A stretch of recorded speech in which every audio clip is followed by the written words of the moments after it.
भूत भावन महादेव का विवाह भया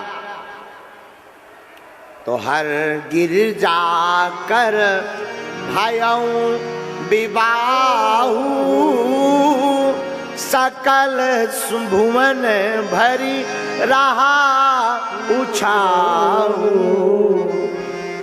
तब सारे संसार में सभी लोकों में उत्साह रहा, आनंद रहा। बाबा का मंगलमय विवाह संपन्न हुआ।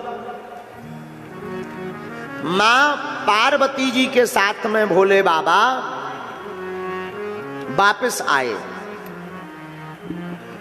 कैलाश पर्वत पर जब आने लगे, विदा होने लगी, तब मां समझाती है।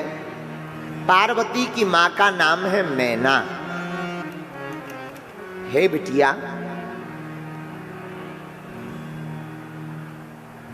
आज से भूत भावन महादेव का घर तुम्हारा घर हो रहा। बेटा, स्वप्न में भी अपने माता पिता के नाम को मत लजाना।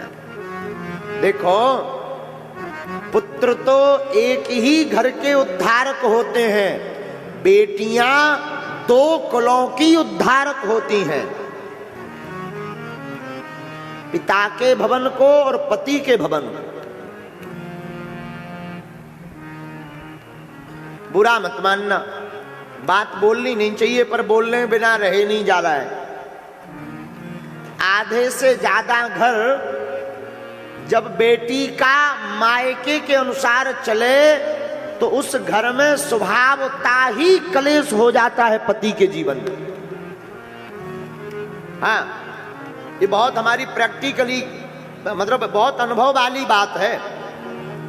बहुएं जब अपने मायके के अनुसार ससुराल में व्यवहार करने लगती हैं, तब स्वभाव बस उस घर में महाभारत शुरू हो जाती है। इसका कारण यह है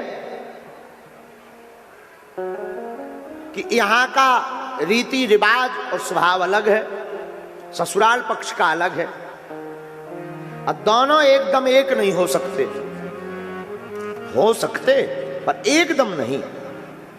इसलिए बेटियों से प्रार्थना है, पाणी ग्रहण होने के बाद आपके माता पिता सास ससुर जी हो जाते और पति देव सर्वस्व हो जाते, तो भूल करके भी जिस प्रकार आप अपने माता पिता का ध्यान रखते, वैसे ही पति के माता पिता का भान और ध्यान रखना चाहिए। भूल करके भी भूल ना हो। अगर गृहस्थ जीवन बढ़िया चाहते हो तो आप चाहते हो कि हमारी गृहस्थी बढ़िया बसी रहे, तो ये सूत्र है।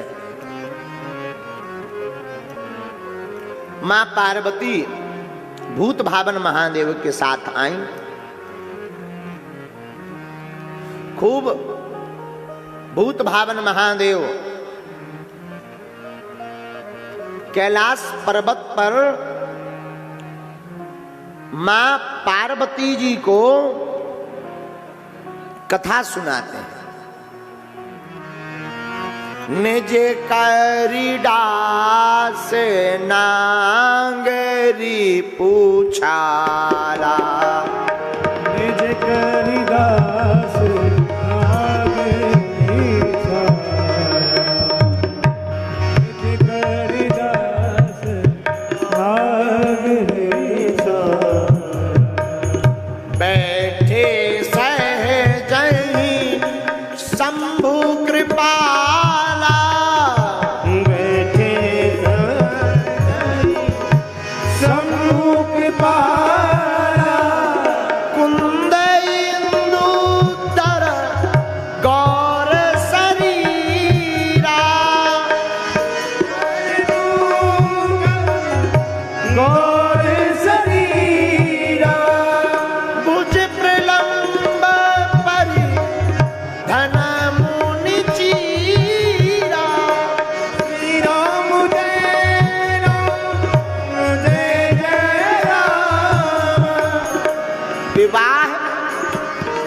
वासना योग नहीं है। विवाह पाणी ग्रहण उपासना के लिए है। महाराज, विवाह भोग हेतु नहीं, विवाह राम जी को पाने के लिए योग हेतु है। हाँ, जिस विवाह में भोग की प्रधानता होती वो पति पत्नी दोनों नरकगामी होते। जिस विवाह में पति और पत्नी दोनों योग की प्रधानता करके प्रभु को पाते, वो प्रभु को पा जाते। और आजकल तो भोग को ही प्रधानता दी जाती है, भक्ति को बहुत कम। अपितु पति पत्नी का नाता बनाने के पीछे भगवान का एक ही रहस्य है कि दोनों भगवत भजन एक साथ कर पावे, एक से भले दो। सत्संग करना हो तो बाहर जाने की आवश्यकता नहीं, आपस में ही पति पत्नी सत्संग करें, भगवान की कथा गावें, कीर्तन गावें, नाम महिमा को गावें। और ये बात सिद्ध भोले बाबा कर भी रहे। विवाह के बाद भगवान शीतल मंद सुगंधित तीर्थ में तीनों प्रकार की जब वायु बहने लगी तो भोले बाबा बट वृक्ष की छांव में बड़े आराम के साथ अपने हाथ से बागंबर बिछा करके बैठ गए। उसी समय पार्वती जी आई तो जान प्रिया आदर अति कीन्हा, अपनी प्रिया जान करके आदर किया, बैठाया। बाम भाग आसन हर दीना, वाम भाग में भोले बाबा ने आसन दिया मां पार्वती को। आज पार्वती जी समझ गई भोले बाबा प्रसन्न है, आज कुछ पूछें तो अवश्य अब जवाब देंगे। तो हाथ जोड़ करके मां पार्वती जी कहती, महाराज हमारे मन में बड़ी शंका है। क्या शंका है? महाराज अजहु कछु संशय मन मोरे, करहु कृपा बिनवऊ कर जोरे।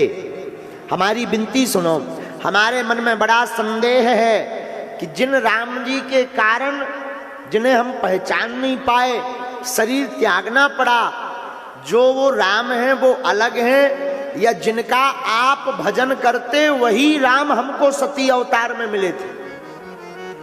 कृपा करके बताओ आप। कहम पुनीत राम गुण गाथा, आप हमें राम जी की वह गाथा सुनाओ। अगर मैं अधिकारी हूं तो सुनाना। भगवान भोले बाबा मुस्कुराए, अरे देवी आप आज बहुत अधिकारी हैं। सुनो, तुमने बहुत अच्छा प्रश्न किया। हम तुमको भगवान की लीलाएं सुनाते हैं। तो पार्वती जी कहती हैं, सरकार क्षमा करना, वह राम कौन है जिनको आप भजते हैं? क्या ये वही ब्रह्म राम है जिनका आप ध्यान करते, जिन्होंने संसार बनाया? और वही राम, ये वही राम है जो नारी विरह के कारण बड़े दुख पाए? और अगर वही राम है तो उनका अवतार क्यों हुआ, कहां हुआ?